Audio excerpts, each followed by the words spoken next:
I'm really excited to be here. My name is Maddie Clifford with the Debt Collective, and I'm joined today with a very important person, a very brilliant person named Julia Barnard. She is the former ombudsman at the Consumer Financial Protection Bureau. Such a hard word to say, I know. ombudsman. But you're Mhm. a woman, so I know. I always anyway. just said ombud. But we are so excited to have her today. She has a lot of really important things to share with us all. But to start off, I've really enjoyed meeting you and working with you, even the small amount that I've been able to. But can you let folks know just like a little bit more about yourself, especially like maybe where you're based, a little bit about your background as well would be wonderful. Sure. Thank you for having me. Oh, Um, I'm Julia Barnard. I am originally from Lawrence, Kansas. Shout out to Kansas people, but now I'm living in Durham, North Carolina, which is also wonderful. And I've been working on student debt for like my entire adult career, basically. I started out as a researcher where I did a lot of interviews with people who have student debt. And then I moved into kind of policy work, specifically working on the student debt cancellation fight. Like from 2016 to 2020, and then did some time in the federal government at the CFPB as a markets analyst, where I just did research on the student loan market, mhm. and then moved in as an advisor to the director, who was Rohit Chopra, and became the student loan ombudsman in February 2024. So Oh, that's, wow. yeah. That's interesting. And kind of what led you to be interested in student loan debt in particular of all the different things that are going wrong with our economy? Yeah. Yeah.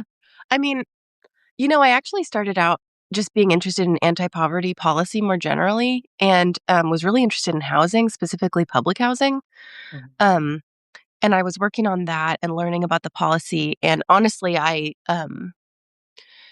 like, to be super frank, just didn't feel as much of a kinship with the people in the housing space. And I felt a little bit more like it would be a lifetime fight in the housing space to get good quality public housing. I mean, I don't know if I was right about that. This is me, multiple like over a decade ago. But at the time, it was when the student debt cancellation movement was really heating up, and my parents were both they're retired now, but they were both university professors.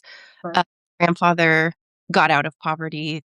He was raised in rural Alabama, and thanks to the GI Bill and higher education, he became a professor. And he and my grandmother were able to leave Alabama and get out of poverty. And they always talked about how education was the way out for them. And education has added so much to my life. And I know, as just a person who, you know, I'm a millennial, so many of my friends have six-figure student debt. And as I did more and more interviews, I realized I think this is the fight for my life. I think we can win cancellation. Um, I don't think it should take our whole careers to win cancellation. I think during the Biden administration, we got 5 million people through. I'm extremely proud of that. Right. We were trying to cancel debt for all over 40 million people with federal student loans in default. I still think we can achieve that. So that's my career. Yeah, no, it made me think what you're saying about the American dream. Hmm. And so, like, a lot of the time, I think maybe even for generations before us, boomers, or even our parents, I'm a millennial as well, by the way. The owning a home was the Right, American dream, right, and education was also the American dream. But I think especially millennials were just like really told over and over and over, access to education, do right. whatever it takes, get your education, and all of these doors will open up to you. So I really resonate with that in the sense that like a lot of different debt types are connected. And Yeah, a lot of the affordability crisis is interconnected. A lot of student debtors suffer from precarity in terms of their housing. But yeah, there's something unique about education and student debt that just like really resonates with millennials, especially, but all generations. I mean, older debtors exist and are a really important demographic, as well as young people. So we're all connected in this one. yeah, So I wanted to hear a little bit more about how you first started working at the Consumer Financial Protection Bureau and some of your main responsibilities. And also, before you do that, too, just give folks a little bit of a background about why the CFPB is so important and how it kind of began. yeah. Well, the CFPB was ultimately opened basically after the Great Recession to be kind of, as we say, a cop on the beat of kind of financial fraud. So Right. banks taking advantage of everyday people, financial products, that make it impossible. Subscription traps where you can't get out of the subscription, um, credit cards where they say you have rewards and then maybe they take them away, junk fees, Yeah. student loans where, a lot of people now are in doom loops, can't reach a servicer, maybe have their payment debited twice.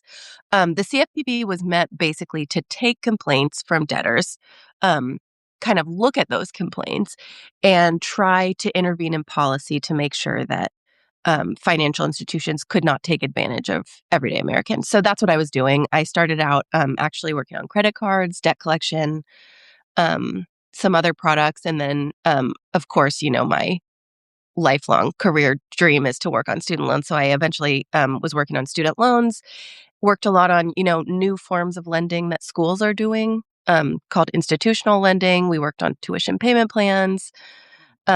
And then eventually started to work on larger kind of strategy questions about student loans and what are we going to do about this crisis. And of course, was just helping the general push during the Biden administration to get as many people cancellation as possible. Right. Thank you for that background information because I think, as we've talked about as millennials, the financial crisis was like such a huge part of our lives. I remember graduating in '08 and having this college degree that I'd worked my butt off to get. All of a sudden, it wasn't really worthwhile in some ways. I entered the job market during that recession period. And so it's really resonant that this particular organization started the CFPB basically to prevent another financial crisis like that from happening Yeah, again. exactly. So that's what makes it so And, important. such a big conversation at that time was about like the mortgage affordability program. There was a program called HAMP that was supposed to help people avoid foreclosure. There were a lot of programs then, and Congress did so much soul searching about all of this in the wake of the recession and learned that really these programs were just too complicated. Part of the reason they didn't work is they were just simply too complicated. And that has such parallels to the student loan system today. We're just Right. really not useful for individual people trying to deal with their loans, even though it might seem like a good solution to maybe financial institutions or policymakers. Right. Absolutely. So can you tell us a little bit more about when you were working at the CFPB? What were some of the biggest misconceptions that people have about the student debt crisis? Great question. What are things that people think that's I mean, just not. one of the huge ones, especially as we think about student debt cancellation, is like who is a student debtor? I Mhm. think people have a perception that it's like an elite group. Everybody went to college. Everybody's thriving. And 40% of people who start college don't actually get a degree. Mhm. And so our estimation is that 40% of student debtors never actually got a degree. And so, of course, those people have these big amounts of debt. In some cases, even just $5,000 to $10,000 that go into default because they started higher education but never actually got the benefits that are supposed to come along with higher education. I think that's a huge misconception. It involves people of all political parties. It involves people of all ages. I think a lot of people think of student debtors as young people. That's not really true. The fastest growing group of student debtors is older adults, in fact. Um, yeah, I think those are probably the primary misconceptions would be age, the fact that all student debtors, have stable finances or are reaping the benefits of successful higher education. I, Yeah. I would also add, like, I think that people have this perception that student debtors haven't tried to pay back their student loans. I think that people who don't carry this burden themselves might not know, for example, that you can spend, 10 years paying $800 a month and still end up with more than you actually borrowed. And that the very structure of student loans themselves are some of the most difficult to escape. Through bankruptcy or whether it be student loan servicers actually not providing a service at all and actually doing everything in their power to keep you in debt and make it harder for you to gain the relief that you deserve. I owe $120,000 of student debt. And in the beginning, I think I just like didn't fully process. I had the experience of being a young person taking out a huge amount of debt. And I think I just didn't process how much debt I was taking on.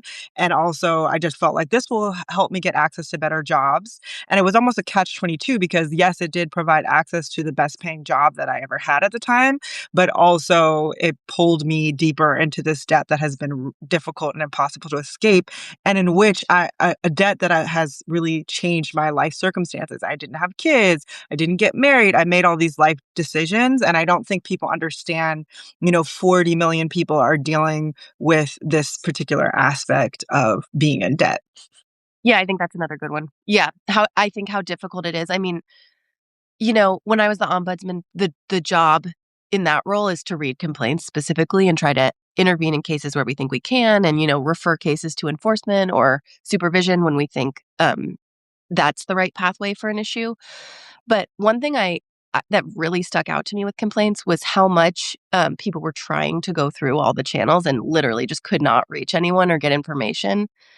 And even since I've left CFPB, as we're dealing with the fallout of the One Big Beautiful Bill Act, I believe it's called, and the new repayment program that's going to raise people's payments, by double or triple or even quadruple. I think a lot of people just don't realize the serious financial burden and the kind of dystopian system where even people who really want to make payments just are unable to do so. Right.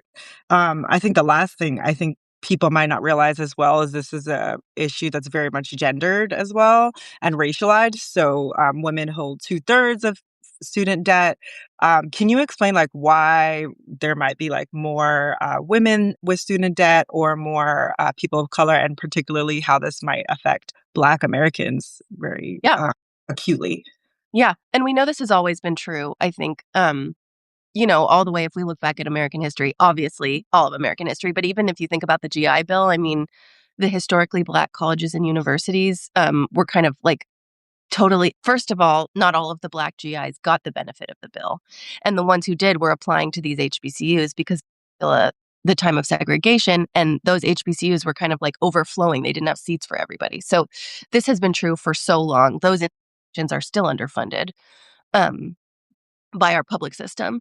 And, we know that all of the ways in our society that systemic racism, sexism show up, for example, um, careers that are typically filled by women, let's say nurses, teachers, typically make less.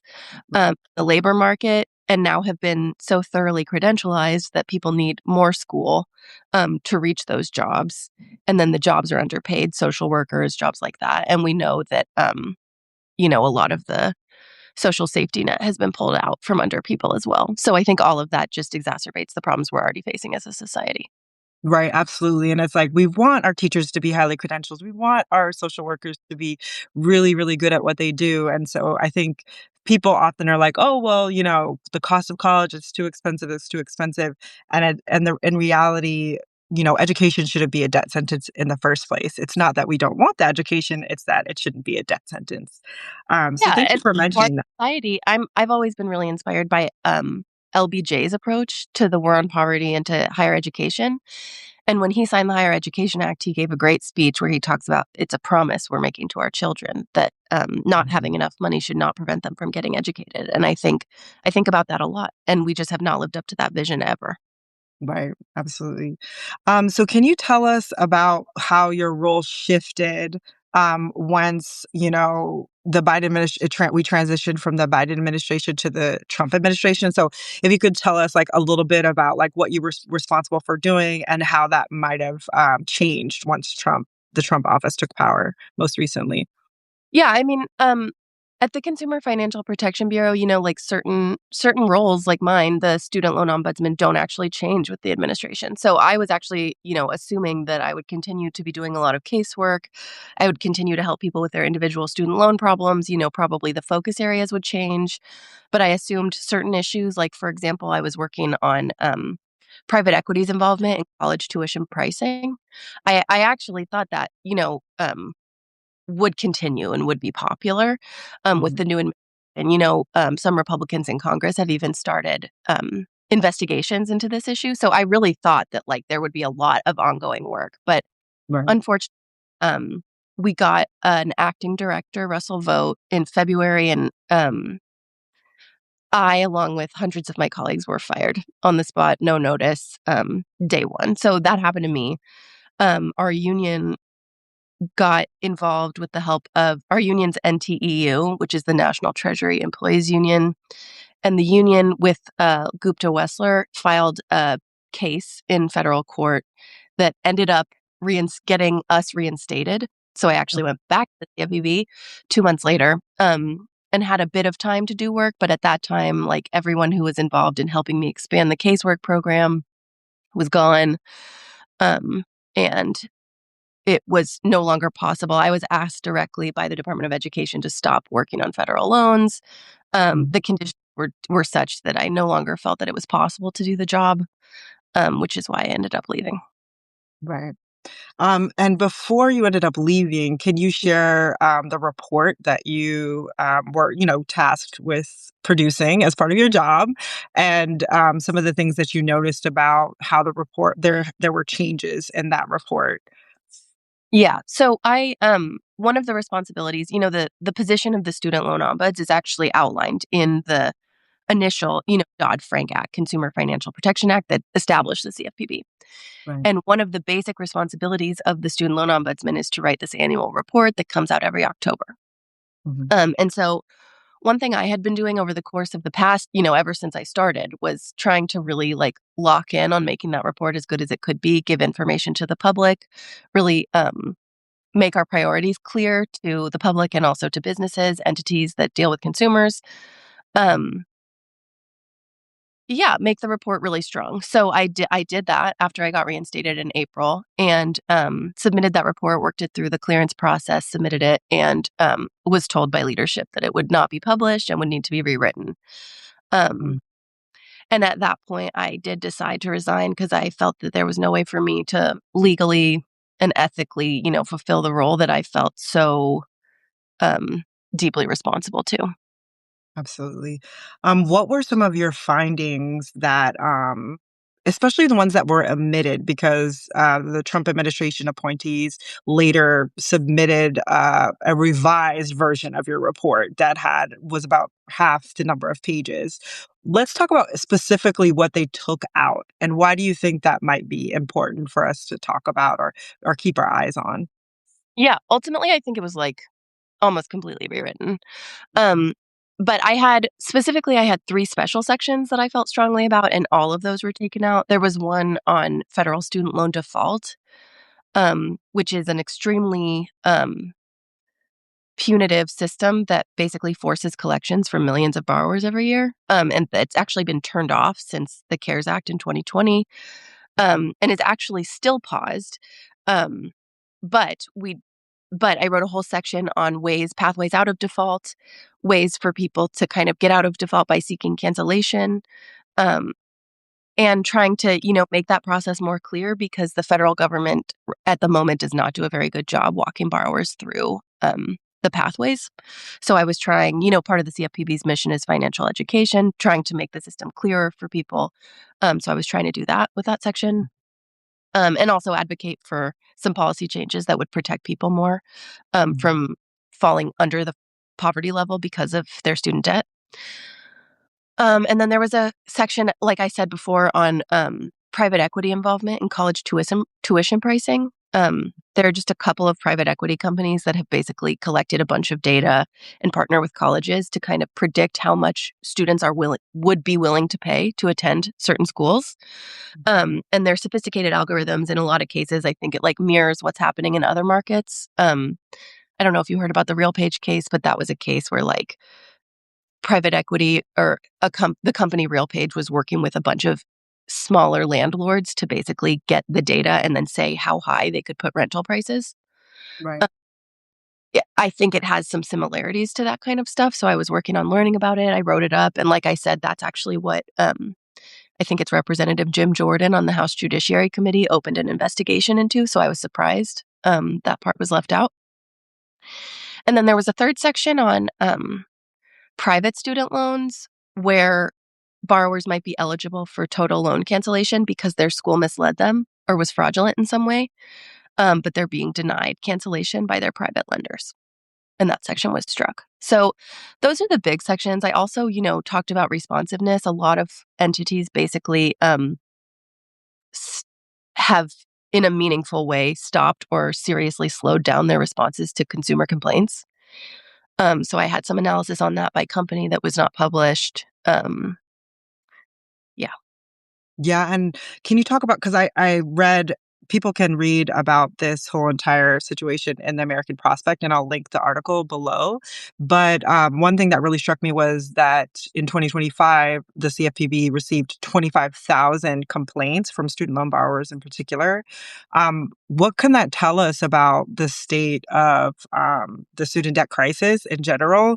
Like we talked earlier about how the CFPB was created as kind of a watchdog.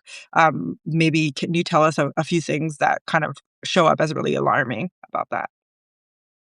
Yeah, it's a great point. I mean, I think as the CFPB has been in the news because of, the attempted shutdown of the entire CFPB, Doge involvement, all of this, the beautiful part of all that, I guess, is that more people are finding out about the CFPB. Right. So in some ways, we've gotten more complaints, or the CFPB has got more complaints in 2025 than I think any year in any year prior by a wide margin. I think Okay. that's a beautiful thing. And so I think some of the increase is just due to more people complaining to the system. However, the number of student loan complaints has basically been going up, up, up, up. Like every year is the highest year ever.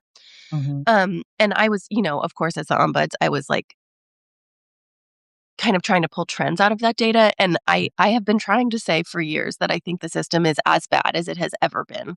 I think it's almost comically bad for many people. Most of the most prominent complaint type we were getting was people who tried to make payments and the payment was rejected for no reason. They were enrolled in auto pay. It didn't pull. Really just comically bad, basic errors in the system. So yes, I do think it is like a flashing red light on student loans right now, and we would all do well to pay attention to it. Policymakers, um, the general public, the industry. It's Yeah. certainly an alarming situation. Yeah, and I think people that don't understand the student debt crisis or the student debt system, it is Kafkaesque to go Yeah, through. I'll give one example. As I mentioned, I owe over $120,000 in federal student debt. I was also a teacher for over 8 years, and because I'm an artist, and artists are often gig workers, it's really difficult to qualify for student loan cancellation programs such as PSLF. A lot of these programs and a lot of these structures are designed to omit people, not to accept people. And PSLF was actually one of the hardest programs to gain acceptance into until a lot of folks like yourself and others organized. And because it comes from the ground up, it doesn't come from the top down, and organized and said we need to really fix these programs and these problems. But I would argue that there's never really been a good certainly. student loan cancellation program in existence. So, um, yeah, that's just something I wanted to I name. own it. I mean, I feel like the consumer advocate community, the legal aid community for years has been saying the best cancellation program will be opt out and automatic. And I think that's Right. correct. So agree with you completely. I feel like, attempts were made. Exactly. No. And so let me see. I want to talk about what should student debtors in general right now, and also the general public, because I want to reiterate that student debt impacts all of us, Yeah. whether you're a student debt yourself or your family or your friends. This is weighing down the entire economy. What should people be paying attention to right now in the student debt space? We know, for example, the DOE walked back instituting wage garnishment for debtors in default. Can you talk a little bit about a few things that might be happening that people should be privy to? Sure. Like on a policy level. Sure, yeah.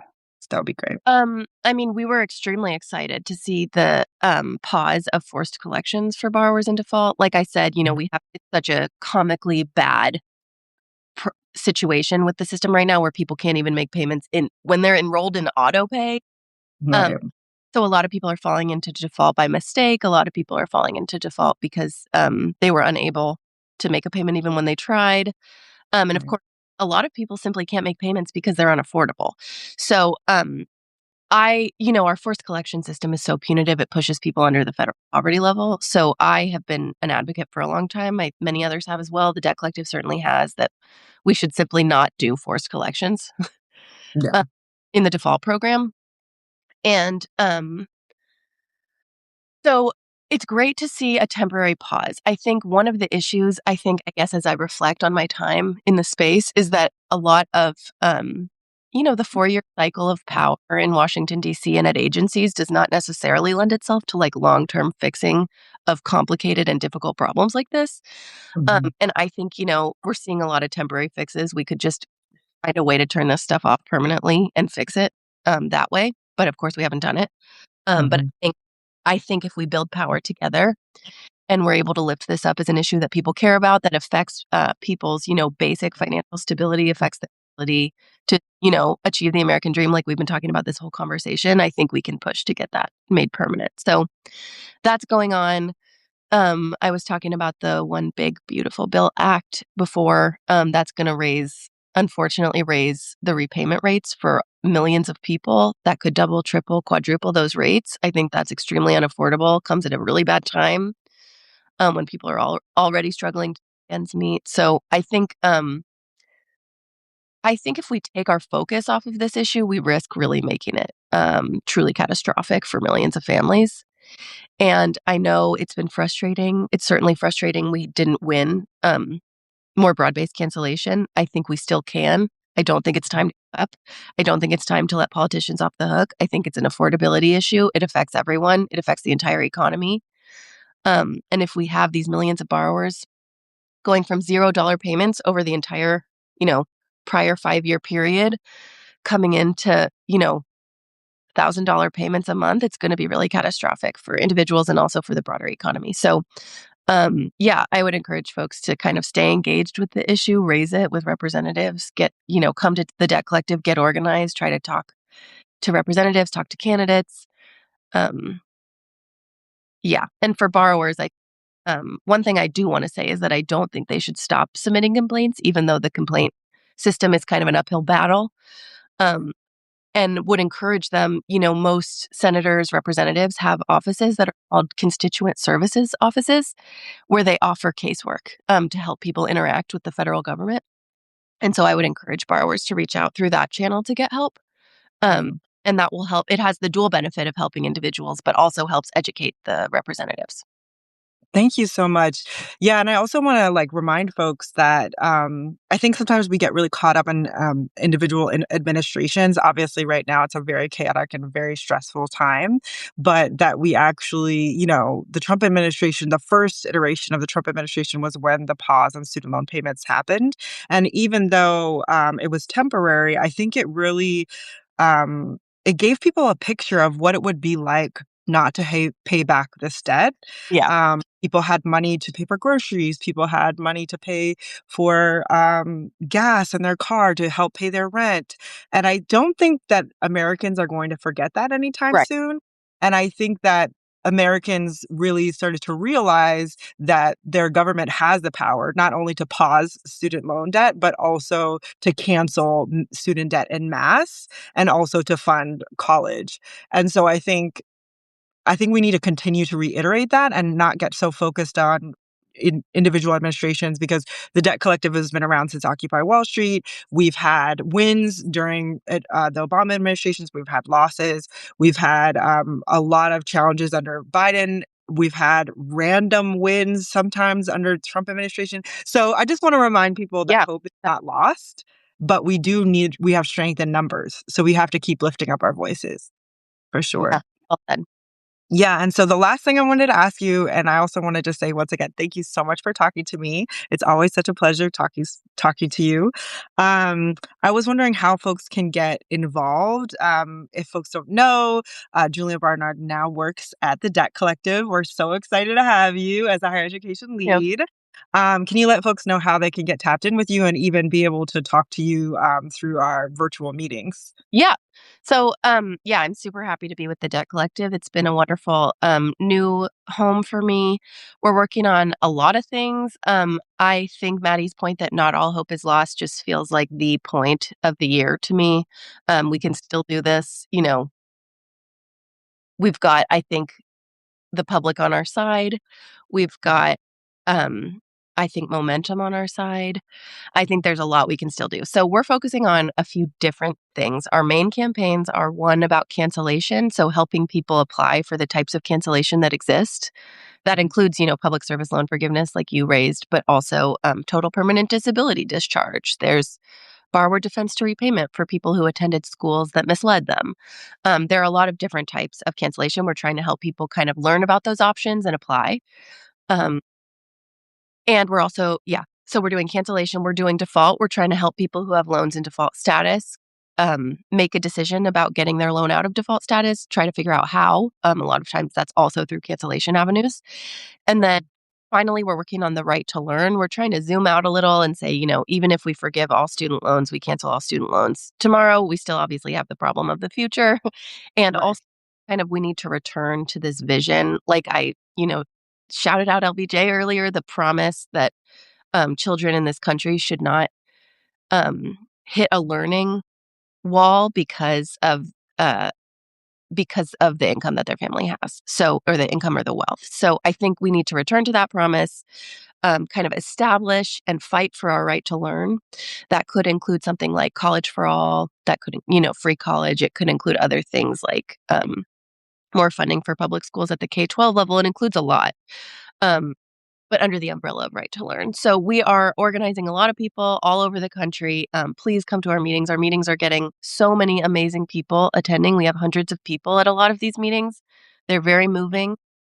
So yeah, I would encourage people to come to our meetings. If you want to get involved in any way, we need people to tell their own stories of student debts. Even if they're just confused, I think that's a really good story to tell, just how difficult it is to navigate this system. We need people to tell stories about free college, free K-12. We need people willing to talk to the press, people willing to talk to their representatives. We're doing town hall trainings to help people get confident attending town halls and asking questions about student debt or their right to learn. Um, and ultimately, we want to build a future where we can provide free, quality higher education to people who want it in this country. Um, so yeah, please join us. I'm really loving it here. It's a really special place for organizing. I think I have been a part of the advocacy community for a long time, but the Debt Collective has such a special community of debtors that I think is not replicated anywhere else. So, yes.